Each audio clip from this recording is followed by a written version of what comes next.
দেশের অন্যতম শীর্ষ জীবন বীমা প্রতিষ্ঠান delta life insurance company limited 2026 সালের প্রথম 3 মাসে 39,443 জন গ্রাহকের মাঝে 249 কোটি টাকারও বেশি বীমা দাবি পরিশোধ করেছে। সম্প্রতি প্রকাশিত এক প্রতিবেদনে প্রতিষ্ঠানটি জানায়, দীর্ঘ 4 দশক ধরে আস্থার সঙ্গে গ্রাহক সেবা দিয়ে আসা ডেল্টা লাইফ বর্তমানে শক্তিশালী আর্থিক ভিত্তির ওপর পরিচালিত হচ্ছে।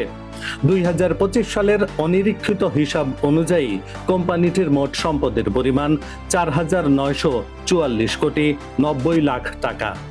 এছাড়া লাইফ ফান্ড রয়েছে 4,203 কোটি 73 লাখ টাকা এবং বিনিয়োগের পরিমাণ 4,003 কোটি 79 লাখ টাকা। প্রতিষ্ঠানটি শুরু থেকে এখন পর্যন্ত মোট 10,271 কোটি 75 লাখ টাকার বীমা দাবি পরিশোধ করেছে। একই সঙ্গে গ্রাহকদের সর্বোচ্চ হারে পলিসি বোনাস প্রদান অব্যাহত রেখেছে। ডেল্টা লাইফ 2015 সাল থেকে টানা 10 বার AAA ক্রেডিট রেটিং ধরে রেখে আর্থিক সক্ষমতা ও গ্রাহক আস্থার অনন্য দৃষ্টান্ত স্থাপন করেছে বলে জানিয়েছে সংশ্লিষ্ট কর্তৃপক্ষ।